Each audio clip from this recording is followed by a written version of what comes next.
Hello everyone, this is Vaibhav here and I welcome you all to my YouTube channel.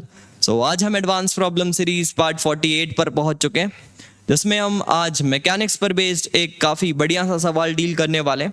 तो पहले आप एक बार इसे खुद से ट्राई करें और ट्राई करने के बाद इसके सोल्यूशन को बिल्कुल भी मिस ना करें, बिकॉज तभी आपको इस वीडियो से कुछ नया सीखने को मिलेगा। तो वीडियो पर आगे बढ़ते हैं, और अगर आप इस चैनल पर नए हैं तो मैं आपको बता दूं कि आपको हमारे ऐप का लिंक डिस्क्रिप्शन बॉक्स में मिल जाने वाला है, और साथ में अगर आप चाहते हैं तो पिन कमेंट भी एक बार देख सकते हैं, आपको पिन कमेंट में भी लिंक मिल जाएगा। तो आप एक बार इस ऐप को डाउनलोड करें, और डाउनलोड करने के बाद आप हमारे कोर्सेज को चेक करें हमारे ऐप पर जाकर। तो अगर आप JEE 2025 वाले बच्चे हैं तो फिर आपको परेशान होना ही नहीं है। आपके लिए कंप्लीट फिजिक्स हम कवर करने वाले हैं, जिसमें कि हमने कंप्लीट मैकेनिक्स ऑलरेडी कंप्लीट किया है। मैकेनिक्स हमारा डन है, और इस मैकेनिक्स वाले कोर्स के बारे में मैं आपको क्या ही बताऊं। हम बिल्कुल जीरो लेवल से शुरू करते हुए एडवांस प्लस लेवल पर आपको यहाँ पर फिनिश किए। एडवांस प्लस लेवल बिल्कुल जेन्युइन वाला, जो कि मार्केट में चल रहा है उस तरह का एडवांस प्लस लेवल वाली चीज़ों के बारे में हम बात नहीं कर रहे। बिल्कुल जेन्युइन एडवांस प्लस लेवल पर आपको यहाँ पर फिनिश किया गया है, और बिल्कुल जितना थ्योरी नीडेड है बिल्कुल प्रॉपर वे में थ्योरी करने के बाद बहुत सारे अच्छे कलेक्शंस ऑफ क्वेश्चंस अलग अलग सोर्सेज से आपको इसमें मिल जाने वाले। तो इससे बेहतर आपके लिए कुछ हो नहीं सकता अगर आप मैकेनिक्स की बात करें। और अभी जो हमारा ऑनगोइंग कोर्स है, मैं इसके बारे में थोड़ा आपको और डिटेल में बातें करना चाहता हूँ। ये बिल्कुल बेस्ट कोर्स चल रहा है आपका, ये बिल्कुल बेस्ट कोर्स चल रहा है। इसमें हम ज्योमेट्रिकल ऑप्टिक्स अभी तक कंप्लीट कर चुके हैं। आप एक बार चेक कर सकते हैं जाकर हम कौन कौन से चैप्टर डील करने वाले हैं, जिसमें हम ज्योमेट्रिकल ऑप्टिक्स कंप्लीट वेव्स को कंप्लीट करने वाले हैं, फिर साथ में वेव ऑप्टिक्स को कंप्लीट करने वाले हैं, SHM कंप्लीट करने वाले हैं। तो ये कुछ मेजर पोर्शन हम यहाँ पर कंप्लीट करेंगे इस सेकेंड नंबर कोर्स में। और ये कोर्स में जो ज्योमेट्रिकल ऑप्टिक्स जिस तरह की हुई है अभी तक, इंडिया लेवल की बेस्ट ज्योमेट्रिकल ऑप्टिक्स आपको यहाँ पर मिल जाने वाली है। बिल्कुल ये मेरा कमिटमेंट है, आप कहीं भी डिसअपॉइंट नहीं होने वाले हैं। तो एक बार आप जाकर इसे चेक कर सकते हैं हमारे कोर्सेज को, बिल्कुल आपको मज़ा ही आ जाने वाला है अगर आप इन कोर्सेज को ज्वाइन करते हैं तो चलिए वीडियो पर आगे बढ़ते हैं और हम प्रॉब्लम स्टेटमेंट को देखते हैं। एक बढ़िया सा सवाल है हमारे पास, तो एक बार पहले आप इसको खुद से ट्राई कर लें और फिर मैं इसके सोल्यूशन पर आगे बढ़ता हूँ। तो देख सकते हैं क्या बोला जा रहा है इस पर, और एक बार खुद से रीड करें। और ये फिगर है आपके पास, और ये आपका स्टेटमेंट है। सबसे पहले तो आप इसे देख लें, और फिर अगर आप इतना पढ़ चुके हैं तो ये आपके पास 4 ऑप्शंस है जो कि आपको चेक करने हैं। ये 4 ऑप्शंस हैं जो कि आपको यहाँ पर चेक करने हैं। तो चलिए एक बार देख लेते हैं कि हमें इन 4 ऑप्शंस को किस तरह से डील करना है। इसके लिए पहले हम एक बार स्टेटमेंट को रीड आउट करते हैं। तो इसमें बोला क्या गया है, सॉल्यूशन वाले पार्ट पर आगे बढ़ते हैं। तो एक यूनिफॉर्म स्फीयर है, इसमें पॉजिटिव Z डायरेक्शन, ये Z वाला एक्सिस दिख रहा है ना हमें, ये Z वाला एक्सिस हमें दिख रहा है। तो पॉजिटिव Z डायरेक्शन में एक चलता हुआ बुलेट आ रहा है और इस स्फीयर को हिट करता है। स्फीयर का पहले क्या हाल था सर? पहले कुछ ऐसा हाल था कि ओमेगा आई कैप के साथ ये घूम रहा था, ओमेगा नॉट आई कैप के साथ ये घूम रहा था, मतलब कुछ इस प्रकार घूम रहा था। ओमेगा नॉट से ऐसा आएगा ना, तभी आई कैप में बन रहा है, बिल्कुल कुछ इस प्रकार घूम रहा था। और घूमने के बाद इस पे एक बुलेट आता है जो कि पॉजिटिव Z डायरेक्शन पे मूव कर रहा था, और वो बुलेट आकर इस स्फीयर को हिट करता है। कहां पर हिट करता है सर?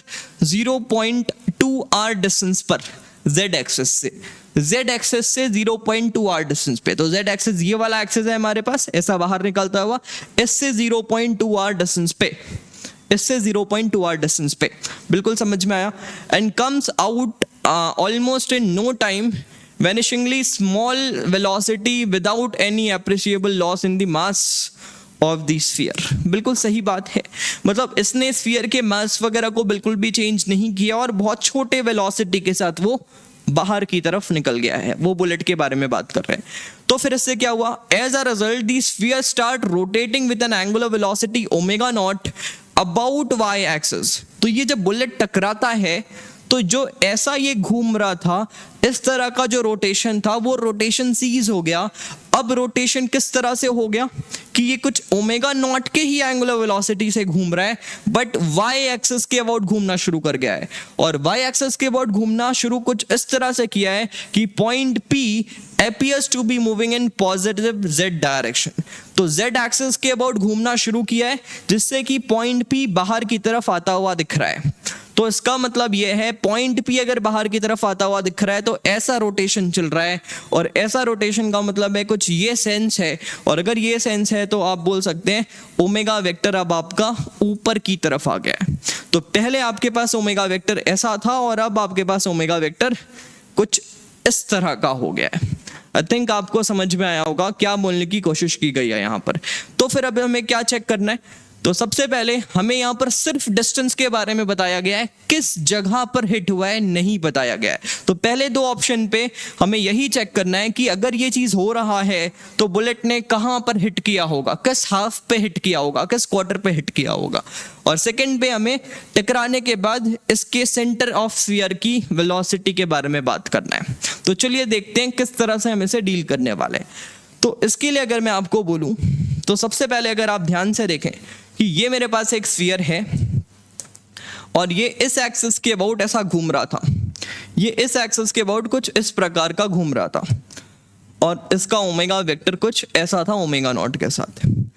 अब आप ध्यान से एक चीज को यहाँ पर सुनेंगे अगर और सोचेंगे अगर, तो आपको समझ में आ रहा है कि ओमेगा वेक्टर फाइनल ऐसा हो गया, ओमेगा वेक्टर फाइनल ऐसा हो गया।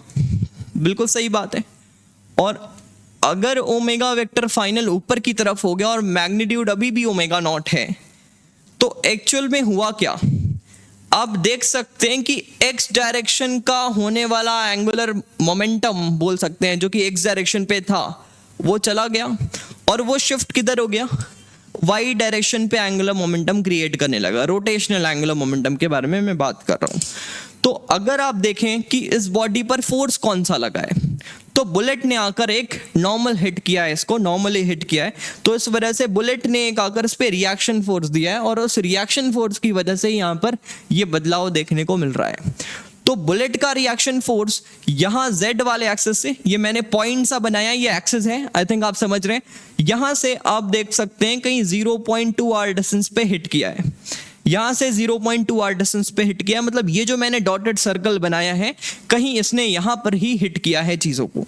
और अगर इसने यहाँ पर कहीं हिट किया है चीज़ों को, तो अब चेक करते हैं कि किस पॉइंट पर, किस क्वाड्रेंट पे, या फिर बोल सकते हैं किस क्वार्टर पे आपको यहाँ पर हिट करता हुआ ये देखने को मिलने वाला है। तो इसको सोचने के लिए बहुत दिमाग से आपको चीज़ों को सोचना पड़ेगा। तो अगर मैं आपको यहाँ पर बताऊँ कि इसमें J का डायरेक्शन क्या है, इम्पल्स का डायरेक्शन क्या है, तो अगर इम्पल्स की बात करूं तो रिएक्शन का इम्पल्स है, और ये के कैप की डायरेक्शन पे बाहर की तरफ ही तो है, रिएक्शन तो आपका के कैप की डायरेक्शन पर ही है। बिल्कुल सही बात है।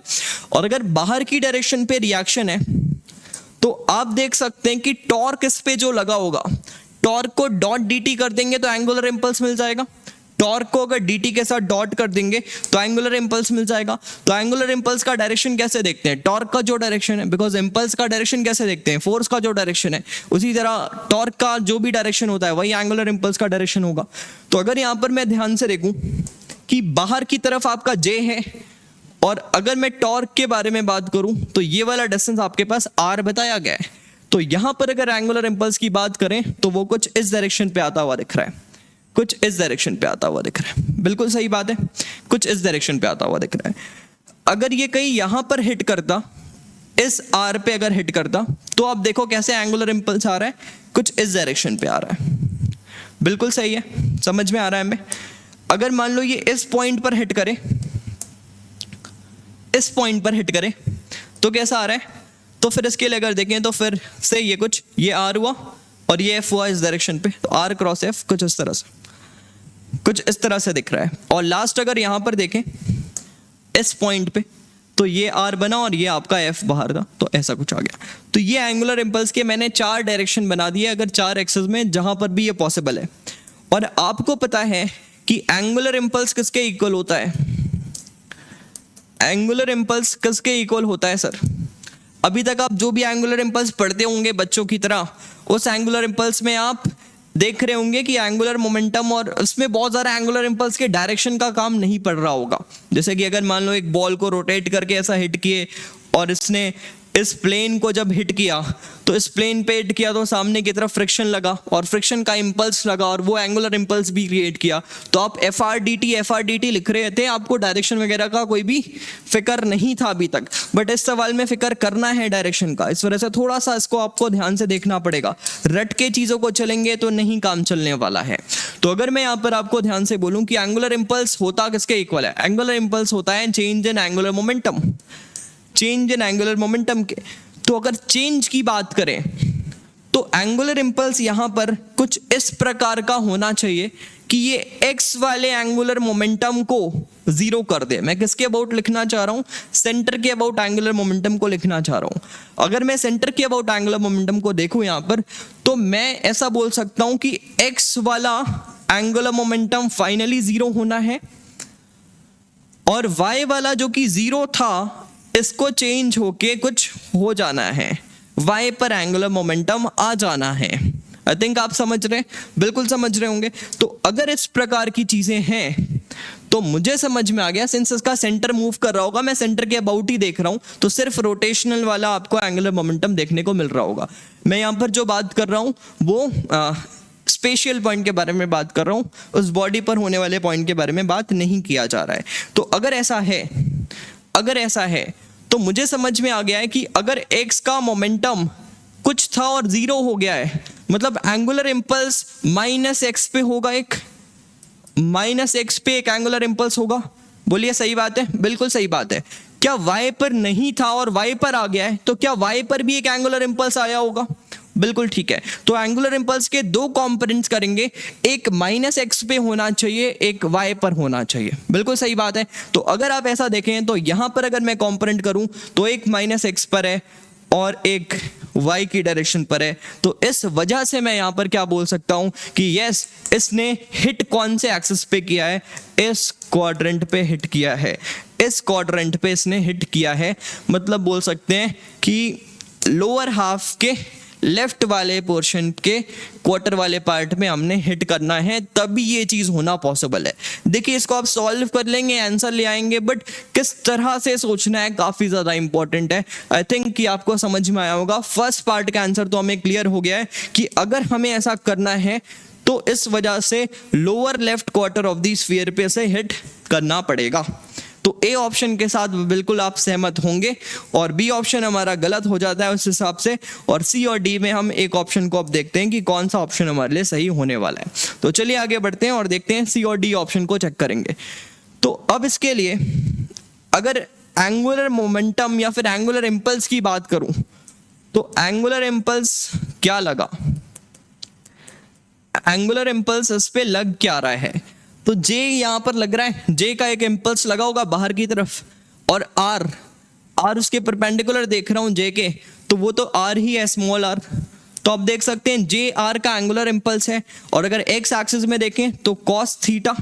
अच्छा, थीटा वगैरह कैसे डिफाइन कर लिए सर, तो उसके लिए अगर मैं आपको बोलूं कि मैंने ये जो सर्कल बनाया था इस पे मैंने कुछ ये वाले एंगल को थीटा मान लिया, थोड़ी देर के लिए मान लेते हैं, कोई परेशानी नहीं है। तो आप देख सकते हैं ऊपर वाला एंगल कॉस थीटा बन गया और ये वाला एंगल साइन थीटा बन गया। मतलब ये वाला आपका एंगुलर इंपल्स था, ये वाला एंगुलर इंपल्स था, ए एम लिख दे रहा हूं, ए आई लिख दिया हूं, चलो एंगुलर इंपल्स इस डायरेक्शन पे, उसका एक कंपोनेंट ऊपर गया, बिल्कुल जाना चाहिए था, एक लेफ्ट पे गया, बिल्कुल जाना चाहिए था, हमने किसी थीटा डिग्री पे से मान लिया है, तो ये कॉस वाला कंपोनेंट हो गया, ये साइन वाला कंपोनेंट हो गया। तो एक जे आर कॉस थीटा का एंगुलर इंपल्स लगाए माइनस आई कैप में, और साथ में एक जे आर साइन थीटा का लगाए किसमें, प्लस आई कैप में, सॉरी प्लस जे कैप में। बिल्कुल सही बात है, ये दो एंगुलर इंपल्स हैं, और ये दोनों एंगुलर इंपल्स क्या किए होंगे, इस डायरेक्शन पे एंगुलर मोमेंटम को चेंज किए होंगे। और अगर इस डायरेक्शन के एंगुलर मोमेंटम को चेंज लिखें तो मैं यहां से लिखूंगा J R cos theta is equals to, ये लेफ्ट पे लगा है इस वजह से माइनस, इनिशियली क्या था 0, और फाइनली क्या हो गया, सॉरी फाइनली क्या हो गया, 0। इनिशियली क्या था, राइट की डायरेक्शन पे था, क्या, आई ओमेगा। आई की वैल्यू क्या है सर, 2/5 mr²। बिल्कुल सही है, बिल्कुल सही है, कोई परेशानी नहीं है। हाँ अच्छा, अब z वाले की, अगर y वाले की बात करें, जे आर साइन थीटा का इम्पल्स आया, एंगुलर इम्पल्स, और उसने आई ओमेगा नॉट का एंगुलर मोमेंटम वहां पर दे दिया है। तो इस वजह से लिखूंगा मैं J R sine theta is equals to 2/5 mr² times of omega naught. तो आप देख सकते हैं यहाँ के माइनस माइनस को मैं कर सकता हूँ कैंसिल और डिवाइड कर सकता हूँ अगर इस टर्म को। तो यहाँ से मुझे देखने को मिल रहा है tan थीटा इज 1 और थीटा इज इक्वल्स टू 45। तो यहाँ से मुझे समझ में आ गया 45 डिग्री के एंगल पर इसे हिट करना पड़ेगा इस जगह पर, मतलब ये वाला जो एंगल है दैट एंगल इज 45 डिग्री। बिल्कुल समझ में आया। और अगर इस एंगल को मैं यहाँ से पहचान लिया हूँ, अगर मैं इस एंगल को यहाँ से पहचान चुका हूँ, तो अब मुझे यहाँ पर वेलोसिटी निकालने में कोई भी बहुत ज़्यादा परेशानी होनी नहीं चाहिए। क्यों नहीं होनी चाहिए सर? बिकॉज हमें यहाँ पर थीटा की वैल्यू पता चल गया है, जे की वैल्यू मुझे नहीं मालूम है, और यहाँ पर तो सारी चीज़ें ठीक है हमें पता ही है। तो अगर मैं आपको स्फीयर को दिखाऊं, तो स्फीयर पे जो इम्पल्स लगा है यहाँ से बाहर की डायरेक्शन पे जे, ये इम्पल्स क्या क्रिएट किया होगा? ये इम्पल्स इसको एक लीनियर मोमेंटम दिया होगा स्फीयर को। तो अगर लीनियर मोमेंटम इम्पल्स थ्योरम अगर लिखें यहाँ पर, तो मैं लिख सकता हूँ कि J is equals to mass into velocity of the center of mass.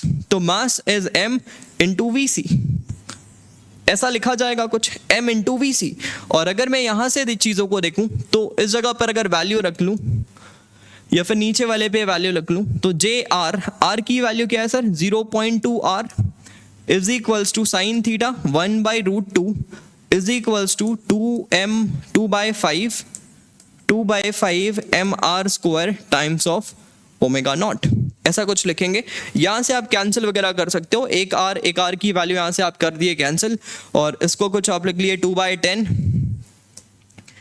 तो थोड़ा सा कैलकुलेशन वगैरह आप ध्यान से कर लेंगे। ये 2 यहाँ से मैंने कैंसिल किया, ये हो गया 2, ये हो गया 1। तो यहाँ से आपको जे की वैल्यू देखने को मिल रही है, और जे की वैल्यू यहाँ से आपको देखने को मिल रही है 2√2 mr ओमेगा नॉट। ये आपको जे की वैल्यू मिल रही है। और जे की वैल्यू अगर मैं वहाँ पर रख दूँ, इस जगह पर रख दूँ, तो velocity of the center of the sphere अगर लिखें, तो उसमें सिर्फ m चला जाने वाला है, और ये क्या हो जाने वाला है 2√2 r ओमेगा नॉट। और ये किस डायरेक्शन पे है सर? किस डायरेक्शन पे? बाहर की तरफ है। जिस डायरेक्शन में इंपल्स लगा है उसी डायरेक्शन में इसके पास वेलोसिटी आई होगी। तो बिल्कुल ठीक है, ये के कैप की डायरेक्शन पर होना चाहिए। तो ये आपका velocity of the center of the sphere भी हमें यहाँ पर मिल चुका है। तो अगर एक बार ऑप्शंस चेक करें, तो आप अगर देख सकते हैं कि आपको ऑप्शन सी मैच करता हुआ दिख रहा है। सो आई होप कि आपको ये समझ में आया होगा किस प्रकार से हमने इस तरह के सवाल को डील किया है।